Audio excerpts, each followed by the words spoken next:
গণতন্ত্র নাকি ব্যক্তিগত জমিদারি, ভয়ের রাজনীতি বনাম সাংবিধানিক অধিকার, ত্রাতা নাকি রাজনৈতিক ব্ল্যাকমেল। একজন মুখ্যমন্ত্রী কি নিজেকে সংবিধানের ঊর্ধ্বে ভাবতে পারেন? নমস্কার, আপনারা দেখছেন ঈশান বাংলা পয়েন্ট ব্ল্যাঙ্ক। সঙ্গে রয়েছে আমি সিদ্ধার্থ। আজ অসমের এই পবিত্র মাটি থেকে আমরা এমন এক রাজনৈতিক অপকৌশলের মুখোশ খুলে দেব, যা প্রতিবেশী রাজ্য পশ্চিমবঙ্গের গণতন্ত্রকে কুরে কুরে খাচ্ছে। বাংলার মুখ্যমন্ত্রী মমতা বন্দ্যোপাধ্যায়ের সাম্প্রতিক কিছু বয়ান শুনে মনে হচ্ছে তিনি নিজেকে রাজ্যের শাসক নন, বরং নিয়তি বলে মনে করছেন। আজ আমাদের প্রশ্ন তোলার সময় এসেছে এই ঔদ্ধত্যের শেষ কথায়। আমরা আছি বলে না আপনারা সবাই ভালো আছেন, আর যদি আমরা না থাকি কোনোদিন সেরকম আসে, 1 সেকেন্ড লাগবে। একটা কমিউনিটি যখন জোট বাঁধে না, ঘিরে ফেললে 1 সেকেন্ডে দেবে একদম 12টা বাজিয়ে। যদি নিজেদের 13টা বাজাতে না চান, বিজেপির অপপ্রচারে কেউ ভুল বুঝবেন না। মমতা বন্দ্যোপাধ্যায় বলেছেন তিনি আছেন বলেই নাকি মানুষ নিরাপদ। কি অদ্ভুত এবং ভয়ঙ্কর এই দাবি। একজন নির্বাচিত জনপ্রতিনিধি যখন নিজেকে সংবিধানের ঊর্ধ্বে স্থান দেন, তখন বুঝতে হবে পরাজয়ের ভয়ে তার দরজায় কড়া নাড়ছে। ম্যাডাম মুখ্যমন্ত্রী, আপনি কি পশ্চিমবঙ্গকে নিজের ব্যক্তিগত জমিদারি বানিয়ে ফেলেছেন?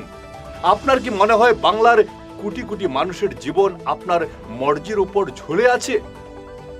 আপনি কি নিজেকে ঈশ্বর বা অতি মানব ভাবছেন?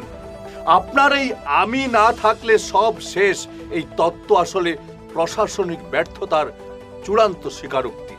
এর মানে আপনি নিজেই মানছেন যে আপনার রাজ্যে আইন শৃঙ্খলা কোনো অস্তিত্ব নেই, সেখানে কেবল আপনার ব্যক্তিগত ইশারা কাজ করে।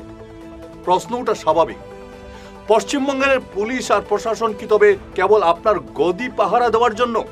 সাধারণ মানুষের জানমালের নিরাপত্তা কি তবে কোনো প্রতিষ্ঠানের নয়, বরং আপনার দয়ার উপর নির্ভরশীল? এটা গণতন্ত্র নয়, এটা নির্লজ্জ ব্ল্যাকমেল।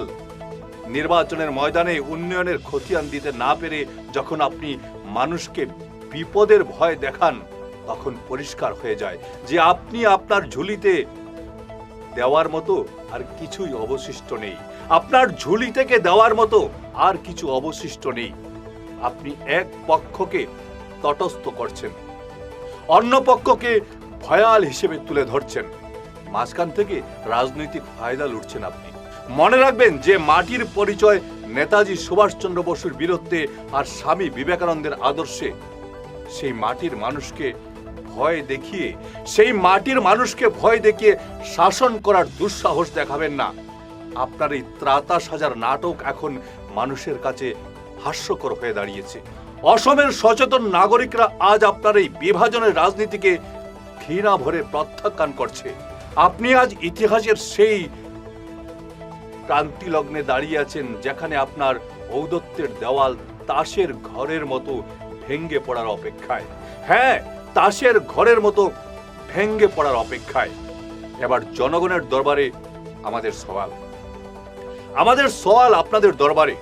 একজন মুখ্যমন্ত্রী কি এভাবে মানুষকে ভয় দেখিয়ে নিজের ভোট ব্যাংক সুরক্ষিত করতে পারেন?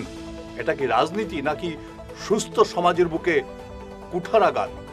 আপনি কি মনে করেন মমতার এই ভয় দেখানোর কৌশল বাংলায় আর কাজ করবে? আপনার মতামত জানান, নিচের কমেন্ট বক্সে আপনার নির্ভীক মতামত দিন।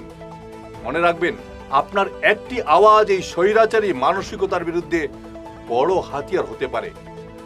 সত্যের এই লড়াইয়ে আমাদের সাথে থাকতে ভিডিওটি শেয়ার করুন এবং আমাদের সাবস্ক্রাইব করুন। সুস্থ থাকুন, সতর্ক থাকুন। নমস্কার।